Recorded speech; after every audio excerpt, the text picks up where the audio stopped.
Bienvenue sur Serendipity, le podcast qui parle de désir d'enfant et qui vous aide à vivre votre chemin vers la maternité de manière plus sereine et positive.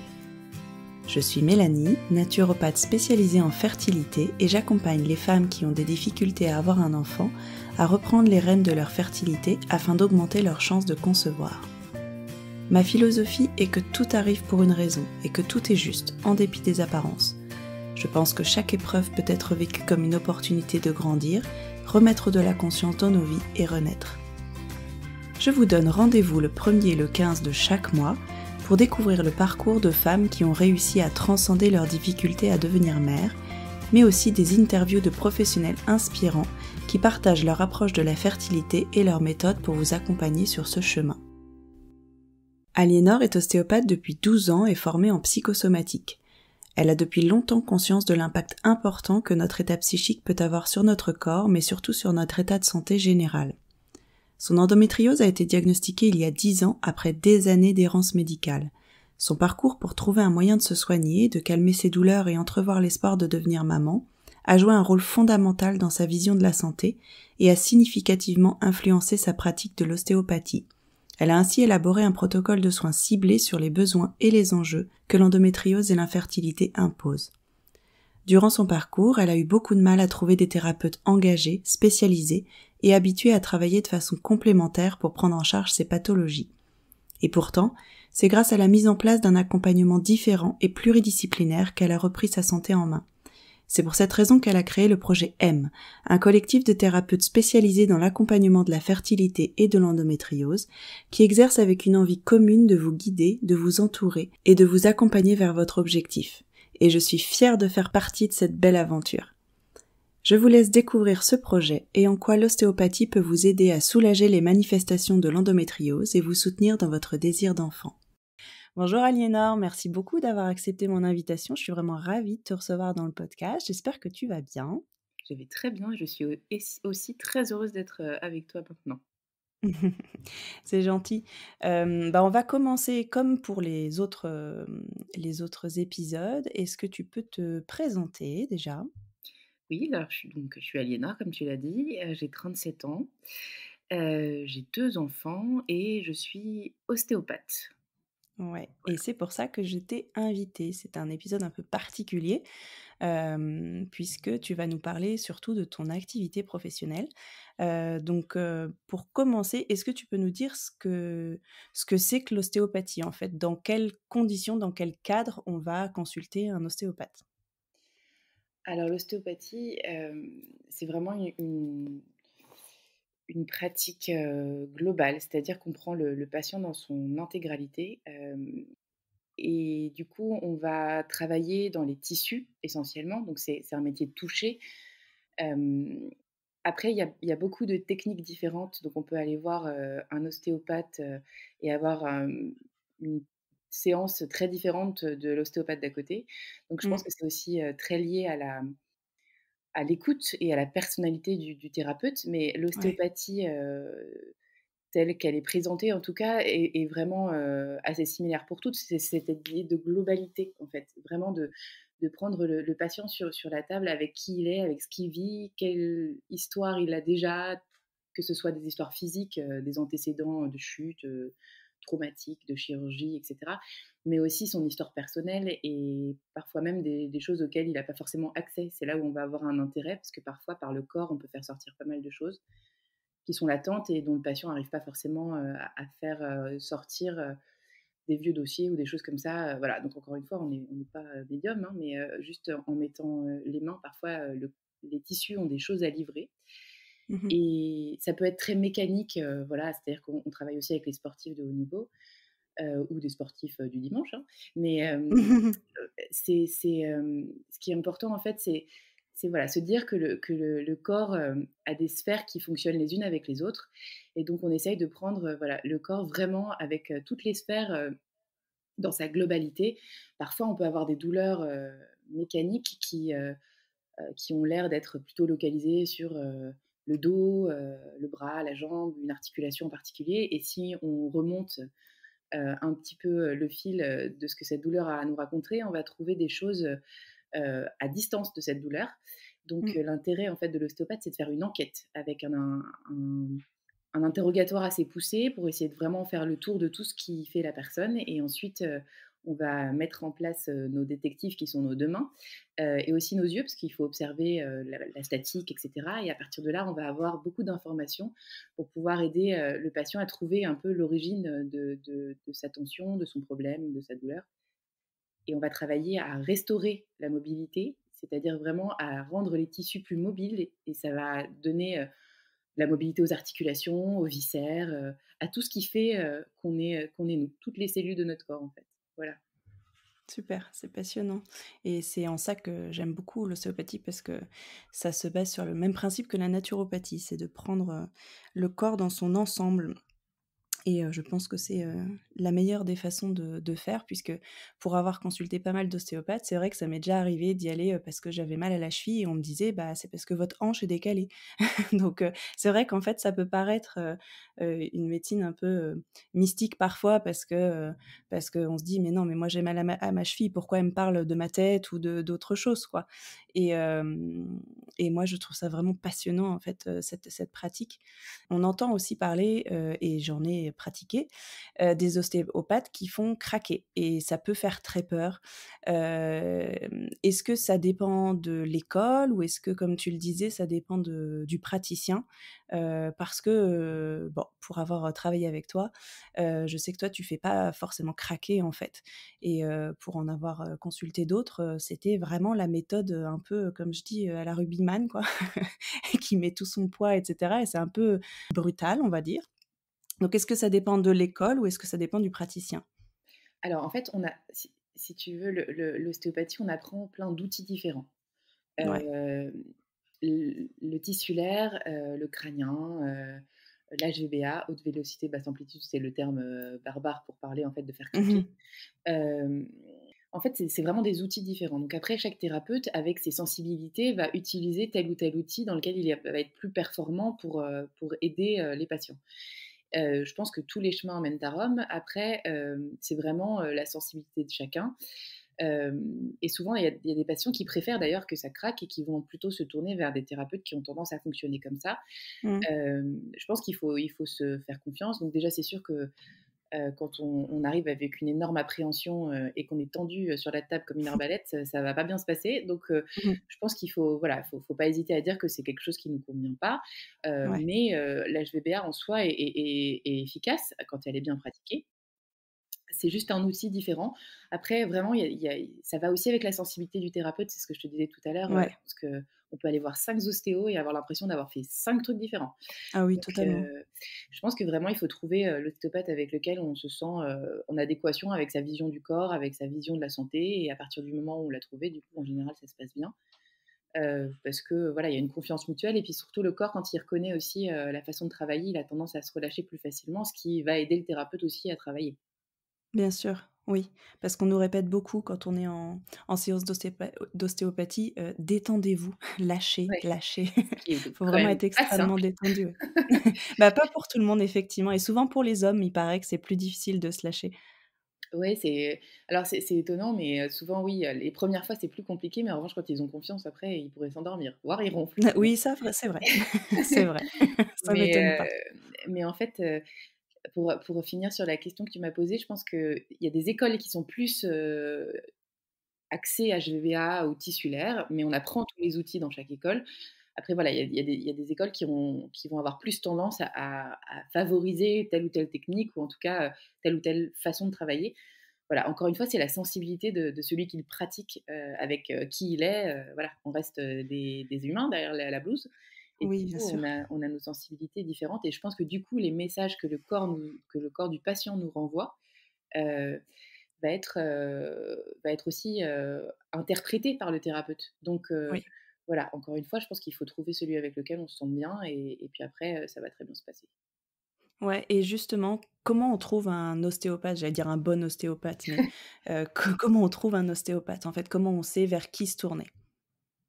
Alors, bah, souvent ça me fonctionne, enfin je vois, hein, ça fonctionne souvent au bouche à oreille quand même. C'est-à-dire Mmh. que souvent autour de soi, on a des amis, de la famille qui fonctionnent un peu ou en tout cas qui nous connaissent bien et qui savent un peu comment on fonctionne et qui ont tendance à nous orienter vers des thérapeutes qui ont une approche qui va nous ressembler ou en tout Mmh. cas nous plaire ou en tout cas être adéquate à notre problématique. Parce que c'est vrai que quand on est plus sur le mécanique et qu'on n'a pas forcément très envie, de chercher plus loin que ça et parfois il y a des patients qui en ont pas envie et je le comprends très bien. Il va y avoir, des ostéos qui vont être, voilà très mécaniques et avec lesquels ça va être parfaitement, dans l'attente de ce qu'ils recherchent en fait. Mmh mh. Après quand on est sur quelque chose de plus, de de recherche, plus, on va dire, profonde sur des antécédents, plus complexes avec, voilà, on a parfois des histoires, de vie un peu plus compliquées ou dans des attentes un peu particulières, on en parlera après, mais par exemple évidemment sur des maladies chroniques ou des recherches, précises, des envies d'enfants, voilà, il y a des Mmh. parfois il y a besoin de prendre le corps dans sa globalité, mais aussi un peu avec la tête parce que tout est lié et dans ce genre de sujet-là, ça peut être intéressant d'aller chercher un peu derrière. Donc alors j'aurais tendance à dire le bouche à oreille, c'est quand même ce qu'il y a de mieux parce que du coup, on a une idée assez précise de à qui on a affaire en face, puisque c'est quelqu'un qu'on connaît qui va vous décrire un peu la séance et on va voir un peu si ça voilà. Après il faut essayer malheureusement, c'est un peu vraiment, le ressenti une fois que vous êtes en face qui va vous donner la réponse à la question. Mais donc il y a des ostéos, enfin aujourd'hui les ostéos ont globalement tous des diplômes, voilà, avec des titres qui sont, reconnus par l'État puisqu'on fait on fait des écoles en fait qui nous permettent d'avoir un diplôme et c'est l'école qui a un titre qui lui permet de nous donner, notre diplôme qui est reconnu par l'État. Donc on fait pas c'est pas comme pour les kinés par exemple où, en fait il y a un concours d'État et Ouais, on passe le concours et on a un diplôme d'État. Les ostéos n'ont pas un diplôme d'État. Ils ont un d'accord, titre, d'ostéopathe, qui est délivré par une école qui, elle, est reconnue par l'État. d'accord. Donc c'est pour ça qu'il y a aussi autant de différences parce qu'il n'y a pas, un examen qui normalise tout, en fait. Ouais, C'est vraiment, chaque école qui a, sa façon d'avancer les choses. Alors bon, après maintenant l'État a quand même mis un peu, le nez là-dedans, donc c'est quand même, beaucoup plus, cadré, ouais. cadré, je pense. Mais, c'est aussi pour ça qu'il y a autant de subtilité dans la façon d'apprendre. Heu, donc il y a Ostéopathes de France, par exemple, qui vous donne un réseau d'ostéos, où, vous allez pouvoir chercher près de chez vous quelqu'un, voilà, c'est des ostéos qui ont fait des études, validées par l'État, par exemple, voilà. D'accord, OK. Mmh. Il y en a plein d'autres, hein. Il y a le registre des ostéopathes de France, enfin voilà, il y a beaucoup de façons de vérifier que l'ostéo a fait une formation, digne de ce nom. Ouais. Et après, en revanche, voilà, on n'est pas référencé en fonction de sa pratique. Donc Bah oui. après sur Doctolib, souvent ils précisent un peu, tous, quels sont leurs champs de compétences, donc déjà ça peut orienter. Mmh mh. Voilà, quand c'est plutôt, très axé sportif, ça va plutôt avoir tendance à être mécanique et encore une fois, c'est vraiment, c'est pas forcément, évident, mais hem, après voilà, si le thérapeute a précisé qu'il travaillait, sur des sujets de compétences en particulier, ça va vous permettre de vous orienter aussi. Donc voilà, mais encore une fois, le bouche à oreille, je pense que c'est la meilleure façon d'avoir une idée assez précise de la façon dont le thérapeute travaille. OK. Pour quelles raisons, en fait, avant d'aller dans le sujet qui nous intéresse, pour quelles raisons on peut aller voir un ostéopathe? En fait, j'imagine qu'il y a plusieurs cas de figure, mais est-ce que c'est quelque chose que tu conseilles en prévention ou pour une pathologie ou un symptôme précis? Alors, c'est sûr que vu l'ostéopathie que je pratique, j'aurais tendance à dire que c'est plutôt, dans une idée de prévention. Ouais. C'est-à-dire vraiment, enfin, surtout pour ceux qui vivent, dans des villes comme Paris, là où je travaille, où on en prend plein la figure dès le matin. Je pense qu'on a tendance à accumuler beaucoup de tensions, ne serait-ce qu'en vivant son quotidien.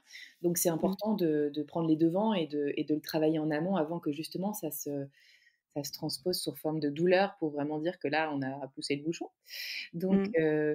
voilà, après il peut arriver des accidents, accidents de voiture, voilà, des chutes, des accidents de vélo, il y en a beaucoup, de la voie publique et cetera, qui là nécessitent évidemment de manière sporadique de faire, voilà, des visites, chez son ostéo pour, récupérer, la situation, au plus vite pour éviter justement qu'il y ait des compensations qui se mettent en route. Hem Il y a aussi dans des événements de vie, par exemple, quand on a une grossesse ou quand on a un accouchement, c'est important, de faire un point pour vérifier que tout s'est bien passé. C'est aussi, dans des enfin, pour les nourrissons, par exemple, parce que pour eux aussi, c'est quand même, pas une sacrée, partie de C'est une plaisir, la sacrée sortie. oui. Mmh. Mmh mh. Donc souvent, c'est important de vérifier que tout est OK. Mais j'aurais tendance à dire que, quand tout en apparence va bien, une fois par an, d'aller voir son ostéo pour faire un point, c'est bien. Quand on a une vie qu'on connaît un peu stressante et qu'on a une tendance à y être sensible, c'est important peut-être d'en faire, un peu plus. Surtout qu'aujourd'hui, maintenant, quand on a des mutuelles adaptées, on peut être pris en charge. Ouais, Donc ça permet à peu près en moyenne, hein, d'être pris en charge 3-4 fois par an. Alors pas en ouais, c'est ça. totalité, mais aux alentours de 50 €. Alors après, c'est propre à chaque mutuelle, il faut voir, Mmh. avec la mutuelle, mais donc ça permet aussi de se dire que voilà, ça fait partie de son hygiène, annuelle, de venir voir l'ostéo 3 fois si on trouve que c'est bien, plus, moins, après ça dépend de chacun, mais voilà, en prévention, ça peut toujours être intéressant justement pour, déjà se faire des moments à soi où on se pose et on essaie de faire un peu le point de son état de santé et c'est pas mal. Mmh. Et puis, j'aurais tendance aussi à pousser ceux qui traversent des événements, psychologiques difficiles, des deuils, des pertes de job et Dieu sait qu'en ce moment il y en a beaucoup.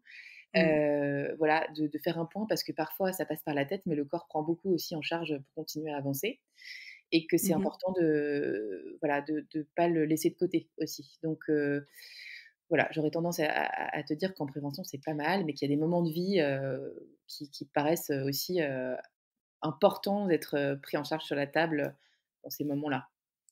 Parce qu'en fait, quand on est stressé, enfin, même si on le sent pas, mais quand on a une vie stressante, ça se cristallise dans notre corps d'une manière ou d'une autre, quoi.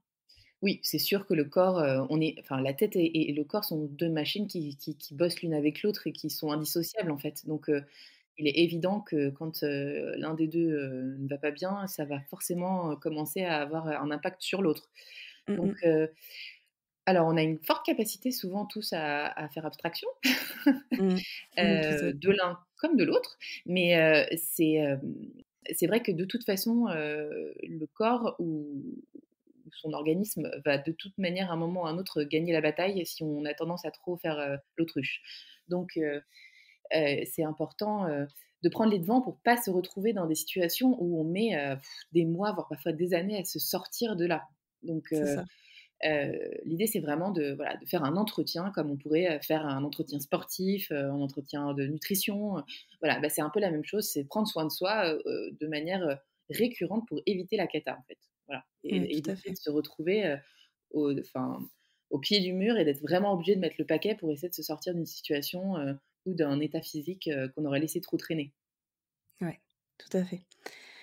Donc on va pouvoir rentrer dans le vif du sujet, en tout cas que celui qui nous intéresse aujourd'hui. Hem, Tu t'es plus ou moins spécialisé, même si tu reçois toutes sortes de patients, mais tu t'es plus ou moins spécialisé dans l'accompagnement des maladies chroniques, notamment l'endométriose et l'accompagnement de la fertilité et du désir d'enfant. Est-ce que tu peux nous dire, en quoi l'ostéopathie peut apporter quelque chose pour ces 2 points en tout cas, donc pour, commencer par exemple sur, l'endométriose? Alors l'ostéopathie, elle a un intérêt, je pense pour, tout ce qui concerne les manifestations physiques de Mmh. l'endométriose. Parce que l'endométriose, pour ceux qui ne sont pas forcément au courant, est quand même une pathologie qui squatte pas seulement le système gynécologique, mais qui a tendance à prendre de l'ampleur, un peu partout dans l'abdomen selon, chacune, parce que chaque patiente a son endométriose, donc ce qui commence à rendre les choses un peu plus complexes. Et du coup, l'idée, c'est d'essayer de définir avec la patiente au quotidien ce qui la gêne le plus, parce que l'endométriose se manifeste surtout par des douleurs. Elles peuvent être de tellement de sortes différentes qu'il faut faire un peu le point pour voir ce qui, déjà, peut être en rapport direct avec celle-ci, parce que parfois, on s'imagine pas que ça peut être lié à l'endométriose, mais ça l'est. Et faire un point aussi donc de ce qui gêne la patiente le plus au quotidien et d'essayer d'y remédier pour, permettre qu'elle récupère un quotidien, à peu près potable. Donc Mmh. l'idée, c'est que souvent, il y a un vrai sujet digestif à peu près chez tout le monde. Donc on va travailler sur les adhérences que crée, l'endométriose ou l'adénomiose et qui crée en fait, sur la mobilité viscérale, des freins et qui gênent du coup le travail des organes qui sont en regard de ces adhérences. Donc, par exemple, ce qui est, côlon, intestin grêle et cetera, s'il y a des adhérences, alors adhérence, c'est pas un terme facile à imaginer. Il faut vraiment, se visualiser comme des élastiques, extrêmement denses qui tiendraient, les organes les uns aux autres. Mmh. Et l'intérêt de l'ostéopathie va être, d'étirer ces élastiques pour les rendre vraiment, très mous et inutilisables dans le blocage mécanique. Donc ils seront toujours là, mais les organes vont pouvoir bouger beaucoup mieux les uns par rapport aux autres. Et à partir du moment où on regagne la mobilité, l'intestin grêle ou le côlon vont pouvoir reprendre, une activité, normale ou en tout cas plus normale et donc éviter les ballonnements, les douleurs, pendant les cycles et pendant l'ovulation, qui sont vraiment D'accord. très handicapants. Donc Ouais. voilà, ça c'est une des premières indications pour, l'endo, ce serait, de travailler sur ces fameuses adhérences, qui ont, des incidents sur beaucoup de choses. Il peut y Mmh. avoir aussi parfois de l'endométriose au niveau, du diaphragme et ça Ouais. peut créer des douleurs, à la respiration, des énormes gènes, mais parfois aussi, puisque c'est une zone assez complexe, des sensations d'angoisse en fait, qui sont liées à cet endo qui est venu gêner le travail de votre diaphragme, qui vous permet quand même au quotidien d'inspirer et d'expirer. Donc Mmh. ça peut très vite créer une crise du logement et l'impression qu'on étouffe en fait, et que tout est trop serré dans le corps. Et donc l'idée, c'est vraiment de refaire de la place. Et parfois même, il y a des douleurs à distance. Par exemple, pour le diaphragme, on peut avoir des douleurs projetées dans l'épaule. Et donc on va souffrir d'une épaule qui bouge plus, sans avoir jamais fait le lien avec l'endométriose, Mmh. ou des sciatiques à répétition sans non plus faire le lien avec l'endo et pourtant tout ça est totalement lié à votre endométriose. Donc c'est vraiment aider les patientes à faire le point dans leurs sensations douloureuses et pour essayer de voir ce qu'on peut mettre en place, pour, gagner de la place dans toute cette sphère où l'endo a pris trop de pouvoir et a tout serré les uns contre les autres et on finit par, plus trop savoir où on a mal d'ailleurs, tellement on a mal partout. Donc voilà, l'idée c'est de faire le point avec les patientes pour les aider à restaurer une mobilité et du coup un confort de vie, autant que ce soit possible. Oui, puis en plus, j'imagine que les médecins, sur les IRM, ils peuvent pas forcément voir ça. Par exemple, si c'est une, une douleur réactionnelle, en fait, dans l'épaule, en fait, tu as pas forcément d'adhérence dans l'épaule, mais en fait, c'est parce que tout est déséquilibré dans le corps, dans l'organisme, que ça te fait mal dans l'épaule et en fait, c'est vraiment l'ostéo qui va pouvoir, te libérer de ça, pas forcément le médecin, en fait, qui va le déterminer et qui va faire le lien, en fait. Alors en fait, au niveau médical aujourd'hui, sur le diagnostic, on sait toutes que c'est pas simple, parce qu'il y en a Ouais, beaucoup qui errent pendant très longtemps. On dit que c'est 7 ans de moyenne, donc c'est quand même colossal. ouais. Il est vrai qu'avec l'habitude maintenant que j'ai à mettre les mains sur des corps, atteints d'endométriose, on reconnaît assez vite les les tensions dessous et qui sont enfin très, très symptomatiques de tout ça et en posant du coup ensuite une anamnèse autour des douleurs de règles, autour du quotidien du cycle et cetera, on se rend vite compte qu'il y a une forte probabilité qu'il y ait une endométriose dessous et souvent, voilà, la patiente est orientée pour faire des examens et malheureusement souvent ça revient avec le diagnostic de l'endométriose assez 100 même Ouais. des cas. Donc le aujourd'hui la médecine elle propose, des traitements, plutôt hormonaux. Mmh. Alors quand on est en crise, en vraie crise et que l'endométriose a squatté, beaucoup trop de place, il faut parfois passer par là pour calmer un peu le jeu et puis Ouais. après, va se poser 2 options différentes, soit, continuer le traitement à long terme, soit parfois pour celles qui veulent avoir des enfants, l'arrêter, et mettre en place d'autres choses pour essayer de vivre avec ces douleurs tout en se donnant une chance de pouvoir, voilà, avoir un enfant. Donc Mmh. c'est vrai qu'il y a pas d'autres choses vraiment, d'autres clés que la médecine aujourd'hui nous donne, pour lutter, contre ces douleurs au quotidien et c'est vrai qu'il y a pas mal de choses dans les médecines, al enfin dites parallèles, ou de médecine douce Médecine et douce, ouais. paramédicale et cetera, pour essayer justement de trouver d'autres solutions, de se soigner Ouais, autrement et l'ostéo en fait partie. ouais et du coup, l'ostéo soulage au niveau des douleurs, mais ne fait pas reculer la maladie?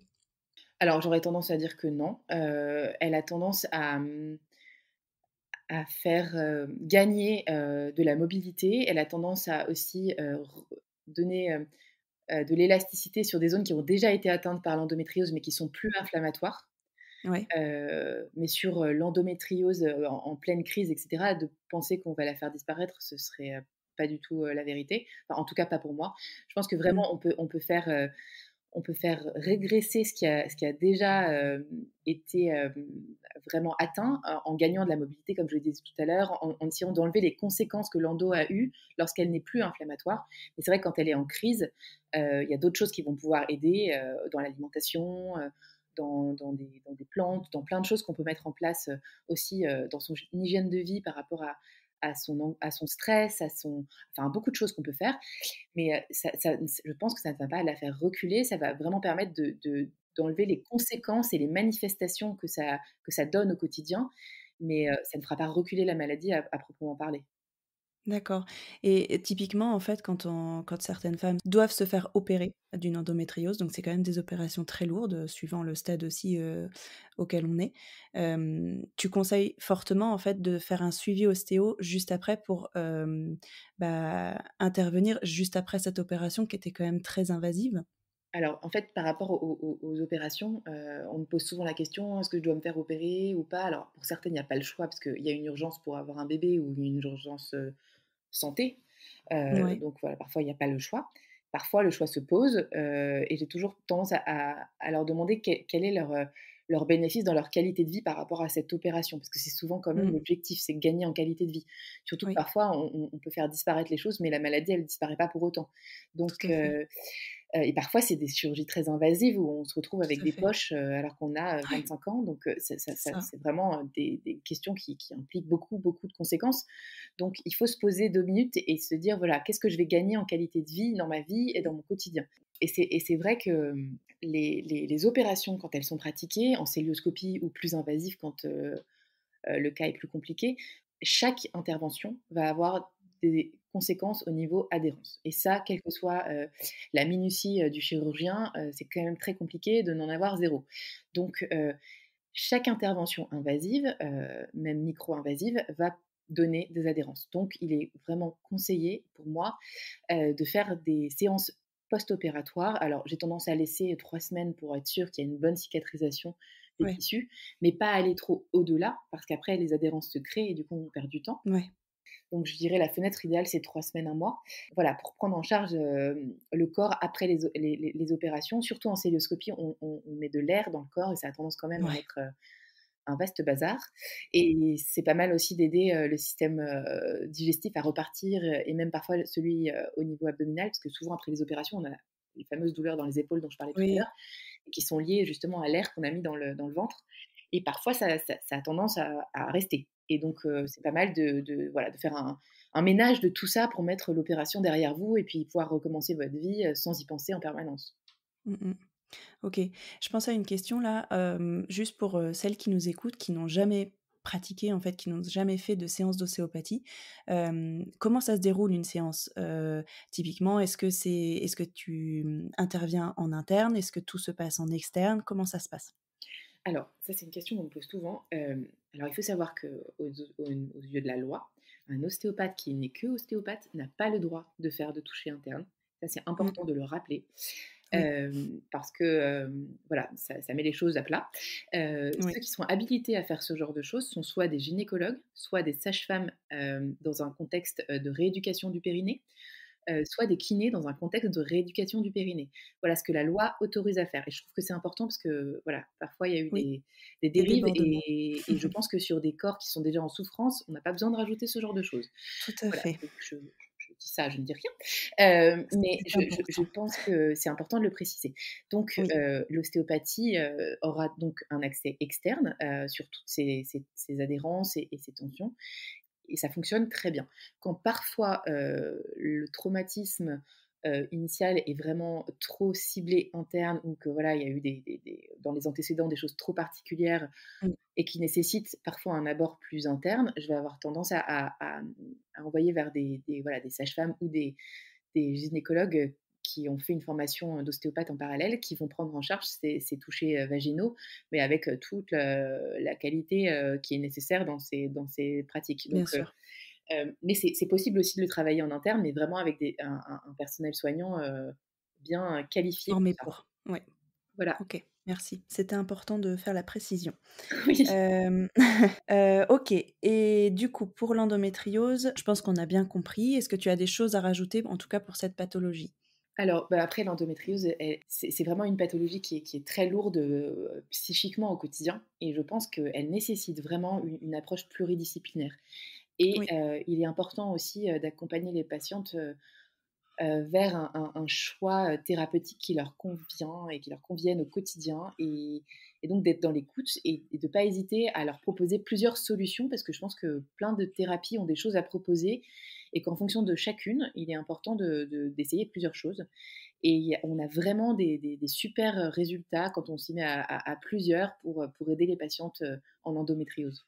ouais, justement, je voulais, en parler sur la fin, mais on va en parler maintenant. Tu es justement en train de mettre en place, cet accompagnement pluridisciplinaire et moi, j'adore ce projet et je suis ravie d'en faire partie. Est-ce que tu peux nous en dire plus sur ce projet? Alors oui, bah, justement, alors c'est toujours pareil, on fait des chemins, professionnels et surtout thérapeutiques souvent, avec, une histoire personnelle, qui est un peu, liée à tout ça et donc voilà, je suis atteinte d'endométriose, personnellement et pendant des années, j'ai galéré à avoir un diagnostic jusqu'à ce que je tombe sur, une gynécologue qui pose les mots sur tout ça Ouais, et c'est vrai que quand il a été question pour moi d'avoir mes enfants, bon, ça a été, plus compliqué qu'on s'imagine dans les contes de fées. Ils disent ouais. toujours, qu'il y aura beaucoup d'enfants, mais ils précisent pas que ça va être une galère. Ça, c'est Heu, sûr. donc en fait, c'est vrai que c'est posé, du coup, la problématique de qu'est-ce qu'on fait sans hormones? Qu'est-ce qu'on fait avec ces douleurs? Comment on prépare son corps après avoir aussi, un rapport à son système gynécologique un peu complexe parce qu'à la fois on lui en veut, de pas fonctionner comme on veut, et puis, voilà, on est toujours dans la douleur donc c'est compliqué aussi d'investiguer, cette partie-là de son corps autrement. Donc, Ouais. a commencé pour moi une recherche, qui a été faite de rencontres de thérapeutes qui pourraient m'aider à avancer là-dedans pour pouvoir, avoir mes enfants et je Mmh. me suis rendu compte que tout ce que j'ai pu faire a apporté une petite pièce à mon grand puzzle et du coup, ça a été assez évident pour moi que d'unir les forces de toutes ces thérapies, qui ont tout un intérêt et on est toutes différentes en plus, donc on a toute une histoire différente et des envies Ouais. différentes et donc, d'aller chercher dans chacune de ces thérapies quelque chose qui peut nous apporter une petite pierre à notre édifice pour en arriver à notre désir d'enfant, me paraissait, en fait, une évidence pour moi. Mais du coup, je me suis rendu compte en recevant mes patientes au cabinet que en fait, c'était indispensable pour tout le monde et que ça me paraissait vraiment, important de monter un réseau de thérapeutes, bienveillants et qui sont dans cette dynamique, de travailler ensemble pour permettre aux patients de gagner un temps fou, avoir des thérapeutes, qui sont déjà, sensibilisés à tout ça, à la cause, Mmh. de l'endométriose, mais aussi des problèmes de fertilité dans leur globalité et surtout cette envie de travailler ensemble dans un même but, c'est-à-dire de faire en sorte que les patientes, puissent, avoir la joie de connaître la maternité. Donc, en Ouais. fait, c'est venu assez naturellement et c'est vraiment la pratique quotidienne, où j'avais déjà tendance au cabinet à dire: «Mais je pense qu'avec cette problématique-là, au quotidien, vous devriez aller voir telle personne avec laquelle je travaille, puis telle personne sur cet aspect psychologique». Puis quand on met les en fait, on est tous un peu des boîtes avec des petites boîtes et encore des petites boîtes comme des poupées russes et que souvent quand Mmh. on prend, voilà, le choix d'aller voir, un ostéopathe, un naturopathe, comme toi ou un sophrologue et cetera. On fait une Mmh. porte d'entrée dans Mmh. cette poupée russe et le thérapeute, quand il est aussi un peu, mis au fait de ce que font les autres thérapies, est capable de Mmh. dire: «Ça, c'est pas de mon ressort, mais je pense que Ouais. telle ou telle personne va être capable de t'aider» et en Oui. fait, c'est là où on est, extrêmement performant et surtout on a des résultats, assez dingues et très vite. Donc Oui. voilà, l'idée, c'est vraiment de permettre à ces patients d'avoir accès à tout ce cheminement que moi j'ai fait et qui a été très long et leur faire gagner du temps et leur permettre d'avoir accès aussi à des gens, compétents, qui ont une expertise et en l'occurrence dans le projet dont tu parles et bien, c'est des thérapeutes qui ont soit une histoire de vie très liée à tout ça, donc elles sont très au fait de tout ça. Elles ont aussi Mmh. beaucoup de recul parce qu'elles ont souvent un peu plus de chemin, parce qu'elles ont déjà fait ce travail. Et puis, elles ont, aussi une expertise assez longue et précise sur le sujet. Donc, c'est vraiment des personnes qu'on va voir et qui sait de quoi il s'agit. Voilà, on n'est pas obligé de raconter, tout son parcours, toutes ses émotions, parce qu'elles les connaissent déjà et elles vont mettre le doigt assez vite sur la problématique pour lesquelles les patientes viennent nous voir. Super. Et comment ça marche concrètement ou comment ça va marcher concrètement? C'est-à-dire que, ce sera une maison en fait, de la fertilité ou de voilà, qui regroupera physiquement en fait des thérapeutes ou c'est quelque chose qui est plus virtuel? Alors, là, pour l'instant, puisqu'en fait, c'est aussi l'intérêt d'avoir des thérapeutes qui travaillent vraiment déjà en cabinet au quotidien sur le terrain avec les patientes. Donc Mmh. on a toutes nos cabinets, donc il n'était pas très pratique de se retrouver, toutes au même endroit parce que c'est pas Ouais. évident et puis en plus pour certaines qui peuvent faire des visios, elles sont pas forcément, à Paris ou en Île-de-France et puis, l'idée c'est vraiment de proposer, déjà d'ouvrir cette idée qu'on peut être prise en charge de manière pluridisciplinaire pour aller plus vite.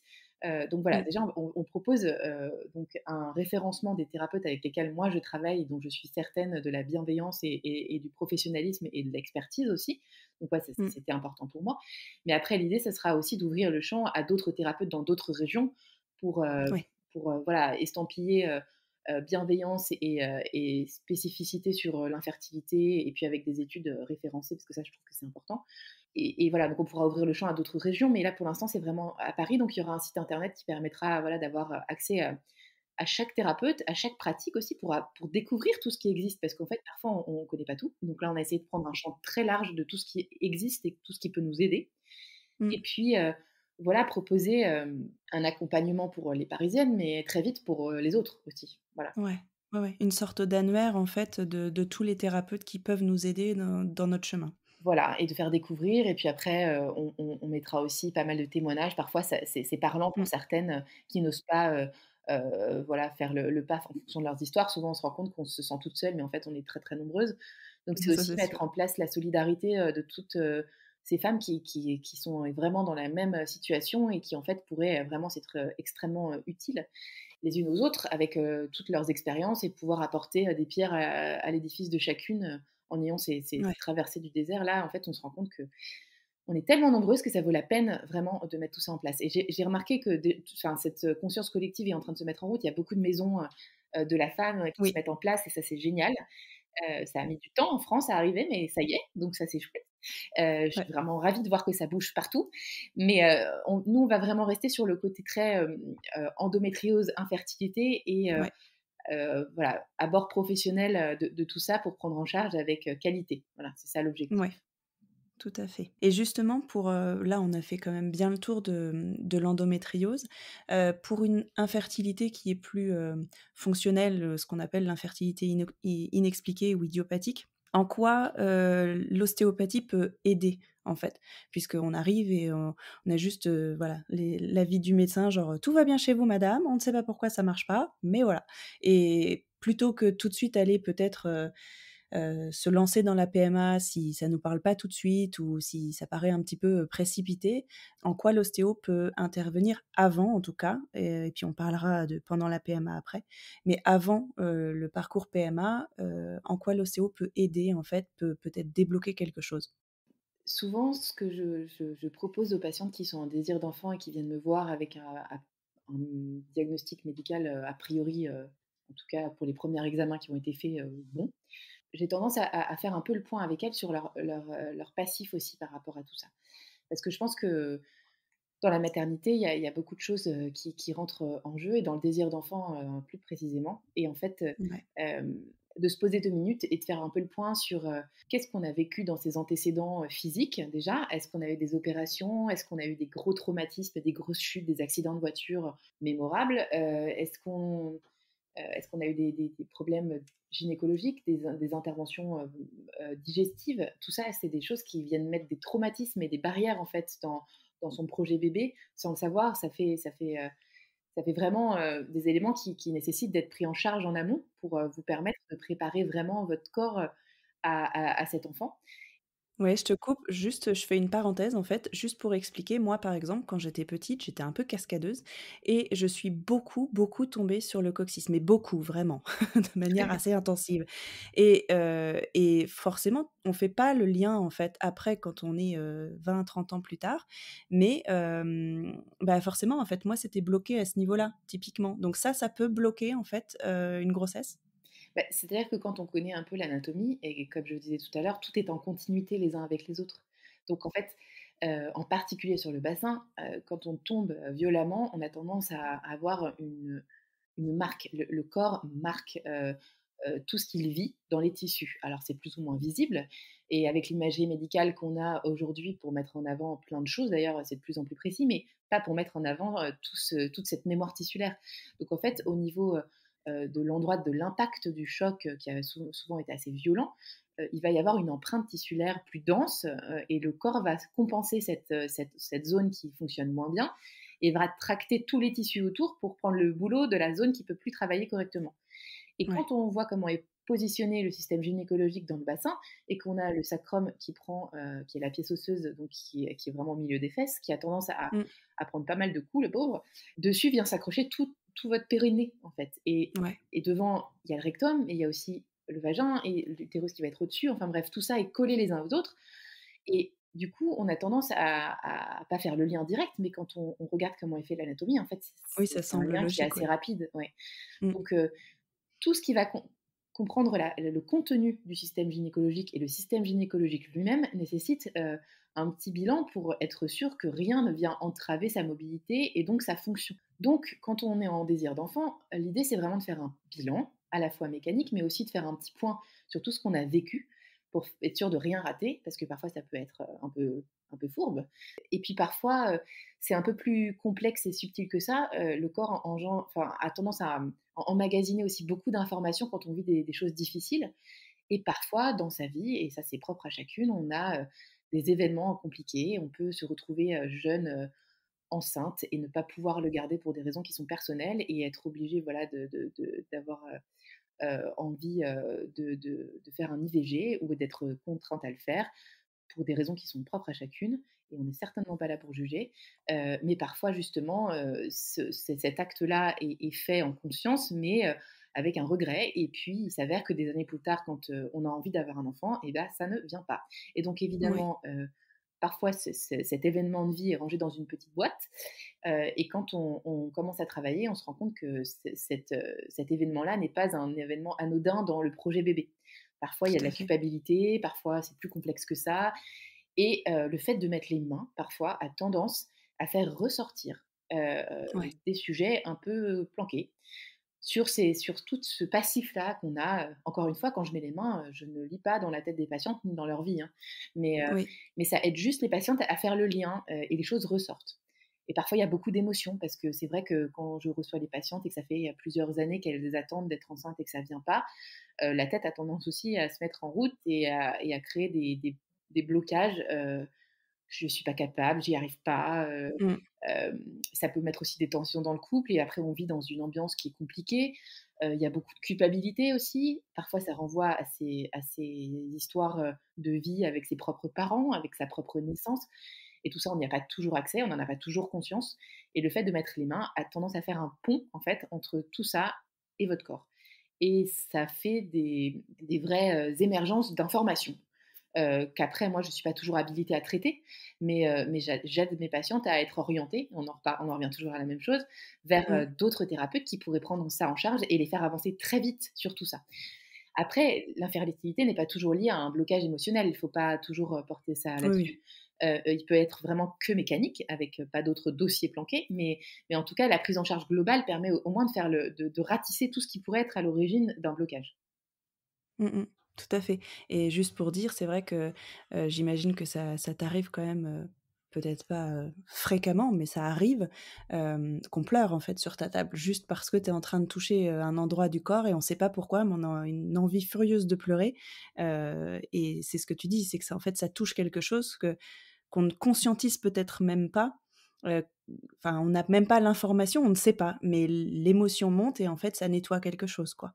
Voilà, l'émotion monte.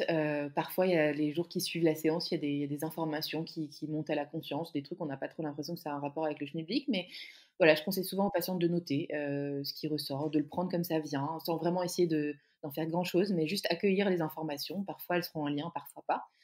Hem, Ouais. c'est vrai qu'avec les années d'expérience, souvent les mains, ont tendance à associer une information avec une sensation.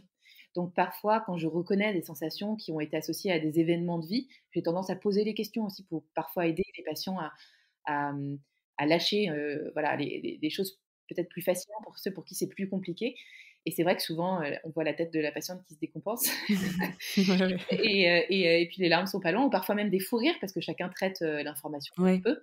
tout Et ça à m'est fait, ouais. arrivé d'avoir des patientes qui partent en fou rire. Alors c'est plus gai que les pleurs, mais tout est pris, comme ça doit être pris, c'est-à-dire que ça Oui. passe, ça sort, donc tant mieux.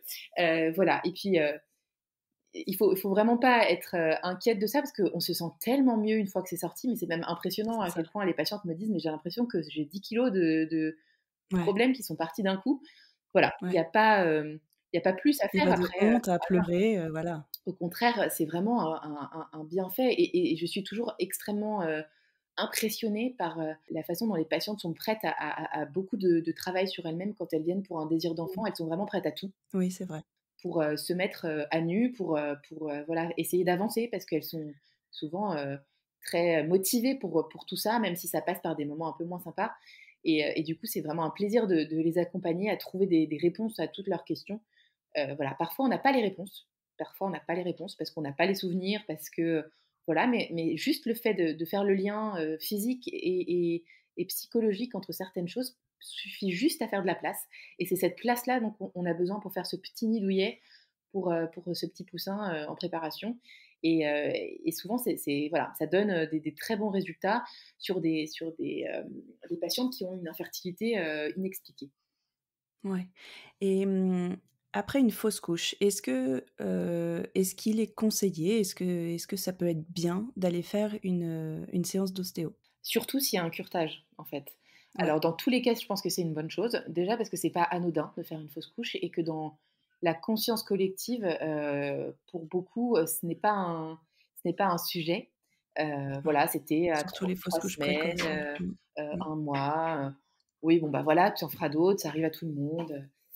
Mmh. Oui, C'est que c'était pas le bon moment, c'était pas le bon moment, c'est comme ça, tout le monde ouais. est passé par là.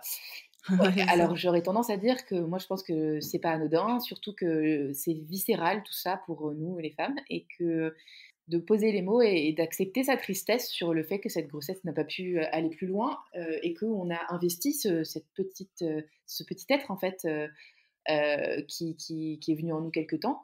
Je pense que c'est un peu indispensable pour justement faire de la place pour le prochain Mmh mh. et d'accepter sa tristesse, d'accepter d'avoir un besoin de temps, voilà, d'être vraiment triste.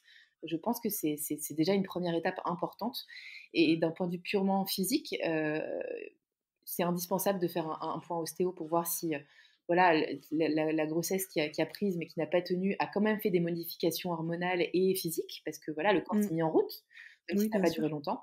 Donc il faut l'aider à justement casser cette information qu'une grossesse était en cours parce que parfois lui, il n'a pas vraiment suivi, que ça Ouais. s'était arrêté et c'est important de remettre tout à zéro, je pense. Et pour ce qui est des curetages, là vraiment c'est invasif en fait. Donc c'est indispensable d'aller repositionner tout ça, au neutre pour que, voilà, encore une fois, on reparte sur des nouvelles bases. Ouais et pour quelqu'un qui fait des fausses couches à répétition, c'est pareil? Est-ce que ça peut être une cause ostéopathique, en fait, une cause mécanique? Alors sur les fausses couches à répétition et ça c'est vraiment, un sujet, je trouve un peu compliqué parce que parfois pour les patientes, elles attendent vraiment longtemps avant d'avoir, l'opportunité de faire des tests, génétiques en fait, Ouais, sur le sujet et pourtant il y a des réponses souvent sur les fausses couches à ouais. répétition au niveau génétique. Il y a des traitements à prendre pour les conjoints, et pour la patiente parce que souvent il y a des incompatibilités génétiques, Ouais. qui voilà, qui font qu'avec un peu d'aide, tout ça peut rentrer dans l'ordre assez vite. Donc Mmh. je pense qu'après 2 fausses couches, souvent en France on commence à faire les tests au bout de 3-4, mais moi je serais d'avis Ouais. au bout de 2 fausses couches, répétées, de peut-être se retourner vers son gynécologue pour, poser la question et exiger d'investiguer ça de plus près, pour déjà se rassurer et puis aussi pas perdre de temps parce que souvent, qu'est-ce qu'on peut perdre de temps? Ouais. Voilà et puis pour ce qui est des patients qui ont évidemment, des fausses couches à répétition, ça peut parfois être juste lié au fait que ça ne tient pas parce que mécaniquement, il y a des contraintes et que donc si, le bilan, ostéo n'a pas été fait, je pense évidemment c'est une bonne indication, de prendre rendez-vous pour faire un point. Ouais. Voilà. OK. Pour ce qui est de la PMA, est-ce que tu fais des accompagnements spécifiques pour quelqu'un qui est en parcours, en protocole, en fait, pour une insémination artificielle ou pour une FIV? Est-ce qu'il y a des un peu, tu sais, comme l'acupuncture, on peut avoir des rendez-vous vraiment juste avant la ponction, juste après le transfert et cetera. Oui. Est-ce que c'est pareil avec l'ostéopathie ou pas du tout? Alors tout dépend quand je reçois la patiente en fait, parce que souvent, je les reçois très long enfin après un long parcours avec déjà des tentatives de FIV ou Ouais, des inséminations, voilà qui ont échoué. Donc tout dépend de vraiment le moment où je les rencontre, mais souvent j'ai tendance à proposer un travail en amont, de la ouais. FIV parce que c'est vrai que moi je récupère, un corps qui a subi plein de choses. Donc on fait des petits exercices aussi pour se réapproprier, ce labo scientifique, parce qu'elles sont toujours Mmh. très au fait, je suis toujours impressionnée de leurs connaissances. On a l'impression qu'on a affaire Ouais, à un médecin de la reproduction en face. C'est toujours, ouais, c'est vrai. assez fascinant.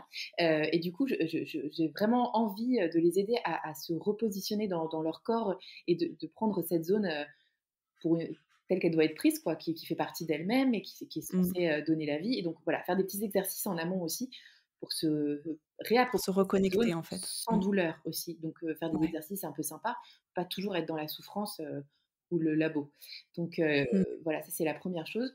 Ensuite, quand on commence un protocole de FIV, et que moi j'ai déjà pu faire le travail vraiment, de bilan mécanique, en amont, j'ai tendance à les voir vraiment, avant la ponction Mmh mh. et de les revoir, entre, la ponction et le transfert. Parce que parfois D'accord. les ponctions peuvent être, un peu, douloureuses, en tout Oui, cas mobiliser pas mal de choses et c'est vrai que quand on a beaucoup d'adhérence, ça peut créer des douleurs, ou créer, oui. des tensions internes et j'aime bien, faire en sorte que le nid soit, avec, l'eau chaude, la lumière et l'électricité, juste avant le transfert. Donc voilà, j'ai tendance à essayer de les repositionner entre la ponction et le transfert. Et moi, par contre, après le transfert, je donne la main à l'acupuncteur, mais je ne reprends pas les patientes derrière. On attend, voilà, d'avoir, les nouvelles, de la prise de sang, 9 ou 12 ou 14 jours après et puis je les reçois souvent plutôt 3 mois après. On laisse, voilà, tout le monde s'installer correctement et puis l'ostéopathie, pour la femme enceinte reprendra pour moi 3 mois après. D'accord, qu'à partir de 3 mois, j'allais poser la question. Mmh. Oui, alors après il y a des ostéos qui aiment bien, accompagner ça. Moi j'ai tendance, voilà, à laisser faire, la nature. Moi j'ai fait la place pour que le bébé, ait de la place pour se Ouais. poser, donc je lui laisse le temps, nécessaire pour le faire et puis au bout de 3 mois, à partir de là, je alors quand vraiment il y a des blocages, de dos, dus au stress, que ça peut provoquer chez certaines Ouais. patientes, on peut accompagner en travaillant un peu à distance, mais donc c'est pas impossible, mais si tout va bien, j'ai tendance à leur dire, «Rendez-vous dans 3 mois». Ouais, ouais, pour prendre aucun risque. Voilà. OK, et en fait, si il s'agit d'un désir d'enfant qui naît, voilà, naissant, du début du désir d'enfant, est-ce que toi, tu conseillerais quand même, de faire un point ostéo de toute façon pour vraiment faire un bilan un petit peu justement parce qu'on a tous, fait des chutes étant enfant, on a tous eu, un parcours, voilà, plus ou moins, «chaotique» entre guillemets? Est-ce que c'est quelque chose quand même qui est conseillé, dès le début du désir d'enfant? Je pense que c'est vraiment indiqué de faire un point. Voilà, vraiment parce que c'est un moyen de faire le tour de tout ce qui pourrait entraver ce désir-là et donc éviter de perdre, un temps précieux. Parce que c'est vrai qu'avec la maternité, tout est pareil une éternité, quand ça vient Mmh. pas. Donc voilà. En revanche, j'aurais quand même tendance à mettre, en garde celles qui sont pas tout à fait prêtes à tomber enceinte et qui font une séance d'ostéopathie et qui ont pas de moyens de contraception parce qu'elles risqueraient de ne pas être déçues du résultat. D'accord, Très ça peut vraiment rapidement. déclencher. Ouais. Bah, c'est-à-dire que si on favorise que enfin voilà, que tout est OK et qu'on permet au système de se on travaille aussi sur les hormones, donc on va avoir tendance quand même à booster tout ça. Oui. Donc c'est sûr que si la patiente n'est pas sûre et qu'elle fait pas attention, voilà, après, on fait pas le Ouais, cercle ouais, de la ouais. menthe, hein. Donc Et justement, en fait, très rapidement, enfin si c'est possible, tu dis: «On travaille sur les hormones», vous travaillez sur le système endocrinien, en fait, c'est ça? en fait, on va travailler, sur tout le corps. Je travaille pas que sur le bassin quand je fais des points, Ouais. gynéco. Donc, on a tendance, à travailler sur, le thorax, le crâne et dans toutes les zones qu'on va travailler, on va permettre, au système, tissulaire de reprendre de la mobilité, donc de permettre à l'afflux sanguin, d'être meilleur et donc de donner à tous les organes en regard une meilleure qualité de fonctionnement. Mmh mh. Donc aussi sur le système, hormonal. Ouais. Donc OK, forcément, ça super. va booster tout ça. Voilà, l'idée, c'est vraiment de préparer le terrain et donc Ouais. forcément quand, voilà, a priori, il y a pas de blocage, Mmh mh. et que tout va très bien, effectivement, ça peut booster, Ça peut aller un peu vite. plus vite que prévu, quoi. Voilà, donc D'accord, faut faut faire être prête. attention. Si on n'est pas prête et qu'on est en demi-prête, on fait attention. D'accord, OK et donc une séance, ça dure à peu près 3/4 d'heure, 1 heure? Voilà, les séances d'ostéo en règle générale durent 45 minutes. Alors moi, j'ai tendance à faire, des prolongations, mais ça, c'est moi. Oui. Mais mais oui, en général, c'est entre 45 minutes et 1 heure, une séance d'ostéopathie.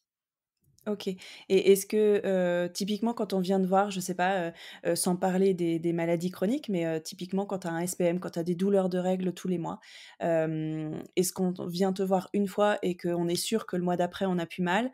Est-ce qu'on doit venir te voir plusieurs fois? Est-ce qu'on doit attendre, un miracle juste après? Comment ça se passe? Alors sur le syndrome prémenstruel, je pense qu'il y a plusieurs choses qui doivent interagir. Je pense que mécaniquement, ça va être un soutien. Après, il faut voir aussi quels sont les antécédents. C'est toujours pareil. En fait, Bien sûr. on est Mmh. tellement toutes différentes que c'est difficile de donner un protocole précis et de mettre des recettes en place parce que je pense que c'est le meilleur moyen de se planter. Mais Mmh. ce qui est intéressant, c'est aussi d'envisager d'autres choses plus naturelles dans l'alimentation aussi, parce que souvent, il y a Ouais. beaucoup de choses qui rentrent en jeu. Donc l'ostéopathie Mmh. va être une carte à jouer, mais en fonction de la patiente, ça peut être une carte au milieu d'un paquet de cartes. Donc Ça, c'est sûr. du coup, je pense que c'est intéressant de faire un point ostéo, mais parfois ça ne sera pas forcément la réponse à toute la problématique, du syndrome prémenstruel ou d'autres choses. Mmh mh. Pour ce qui est de l'endométriose, en tout cas, moi j'accompagne les patientes quand même une fois par mois jusqu'à ce qu'on arrive à vraiment, avoir, une amélioration, de la qualité de vie. Parce que c'est vrai Mmh. qu'on se cale toujours un peu en amont des règles ou de l'ovulation Ouais. selon, les moments de douleur vraiment, exquis de la patiente. Mais, c'est souvent, important de se mettre un tout petit peu en amont pour l'aider à ce que la crise qui est en préparation soit quand même un peu moins rude. Et puis au Mmh. bout d'un moment, avec tout ce qu'elle met aussi en place en parallèle, on arrive vraiment à avoir, quelque chose de beaucoup plus confortable et dans ces cas-là, on peut écarter les séances, de 2 mois, puis de alors souvent elles ont peur parce que c'est vrai que comme on a trouvé un équilibre, elles ont pas du tout envie qu'on Mmh. change ça. Et voilà, après, financièrement, quand on Bien sait que sûr. c'est pas nécessaire, on peut quand même prendre un peu d'espace parce que toute cette prise en charge pluridisciplinaire, paramédicale est pas forcément, offerte non plus. Donc Non. c'est important de laisser la place à d'autres choses qui pourraient apporter encore autre chose, pour le confort. Donc voilà, Ouais. on fait ce qu'il faut mais on laisse aussi la place aux autres thérapies de se mettre en place. Ouais. Ouais et puis, juste, pour préciser, en tout cas, quand on vient voir un ostéopathe, pour, une autre raison que quelque chose que tu travailles en profondeur, c'est-à-dire un désir d'enfant, on s'attend pas à un miracle le mois d'après, en tout cas, il faut pas s'attendre à un miracle le mois d'après. Mais typiquement, si on vient qu'on a des migraines régulières et cetera, c'est pas parce qu'on vient te voir une fois que le lendemain, on est censé plus avoir mal. Ça peut prendre du temps aussi un petit peu pour que le corps intègre et digère, en fait. Tout à fait et ce qui est important de bien noter, c'est que je trouve important dans le désir d'enfant et même dans la maladie chronique, c'est de se prendre en main pour Mmh. décider de sa santé. C'est-à-dire, je décide Ouais. de me faire du bien, je décide de pas subir à ma situation et d'essayer de mettre en place plein de choses, pour aller mieux ou, obtenir, ce que je désire, c'est-à-dire un enfant. Donc ça, c'est déjà la première étape qui me paraît quand même, vraiment importante et tout ce travail, il vous fait gagner sur tellement d'autres sujets, Mmh. qu'en fait, on se rend compte sur le chemin de tout ça qu'on apprend, beaucoup de choses sur toi et que même enfin, son prisme sur son quotidien, sur ses envies, Ouais. va évoluer. Donc tout ce travail qui est fait, c'est vraiment, dans un but d'aller mieux soi-même et Ouais. d'avancer sur soi. Donc tout ça, c'est gagné et c'est vrai que pour, le désir d'enfant, l'envie, elle est vraiment là depuis un bout de temps et donc on a envie que les choses bougent vite, mais ce que vous entreprenez fait déjà bouger les choses vite, en fait. Ouais. Ce désir d'enfant, parfois, les patientes, elles viennent une fois et puis on a débloqué le truc qui coinçait et elles vont être enceintes 2 cycles après et d'autres, ça va être beaucoup plus long. Donc, je pourrais pas répondre à cette question, en moyenne, mais Mmh.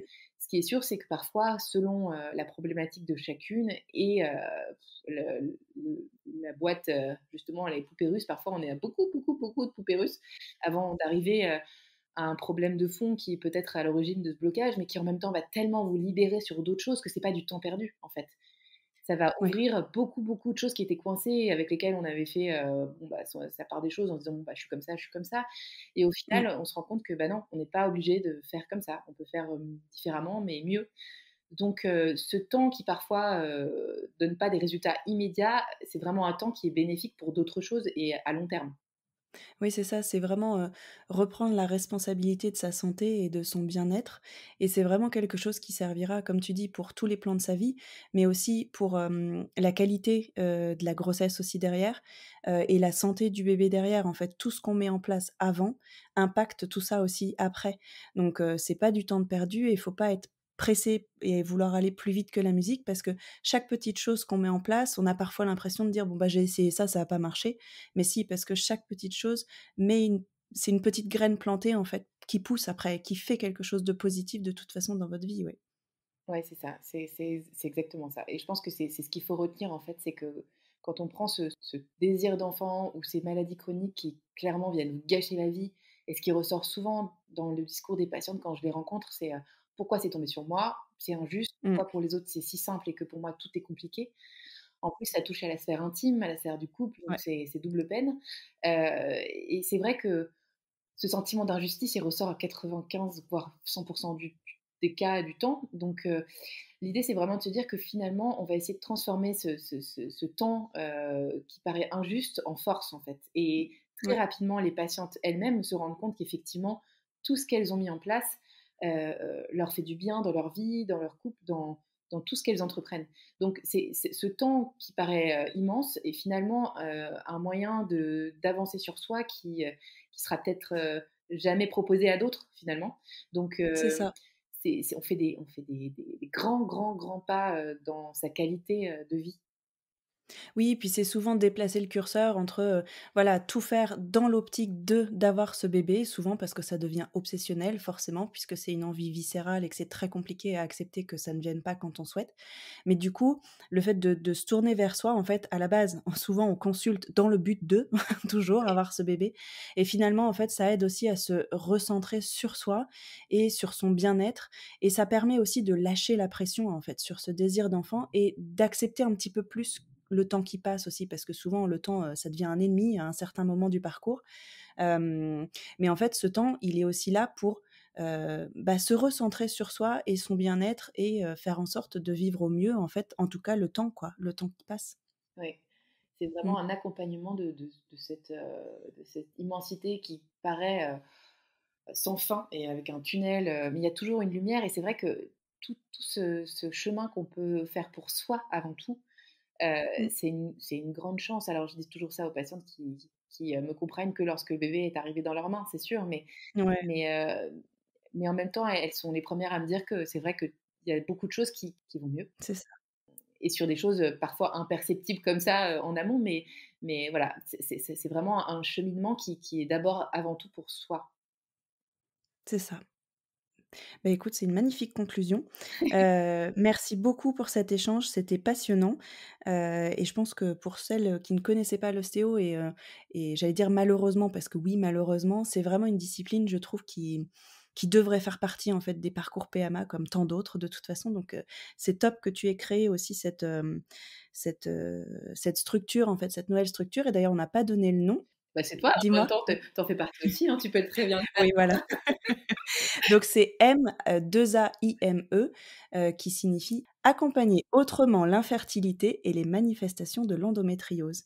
Et du coup, il y aura un site internet bientôt disponible, c'est ça? Très bientôt, oui et en fait, là, on est en train il prend un peu de temps parce qu'on est en train de mettre en place un questionnaire, heu, Ouais, assez poussé pour permettre aux patientes de s'orienter. Parce que souvent, elles sont un peu perdues vers quel c'est thérapeute ça. je dois aller, en premier, sachant que j'ai telle et telle problématique Ouais, et c'est un peu la panique parce qu'il y a beaucoup de choses qui sont proposées et on a l'impression qu'on est éligible à chaque thérapie, donc c'est c'est pas ça. simple et en fait, l'idée là de ce questionnaire, c'est de vous renvoyer voilà, 1-2-3 axes, à prendre en priorité. Prioritaire.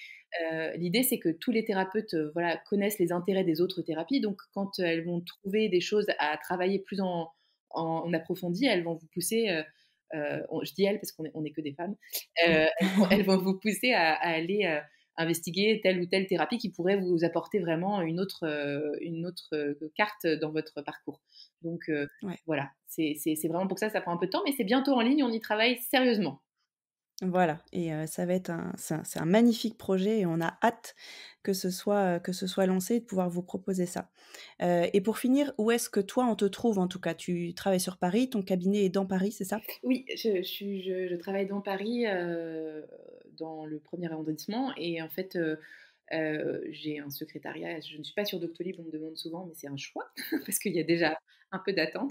Mais Ouais. nous sommes 2, donc Margot qui travaille avec moi, m'a rejoint, il y a 4 ans maintenant et donc à nous 2, on a suffisamment, d'espace pour recevoir chacune de vous. Bon, super.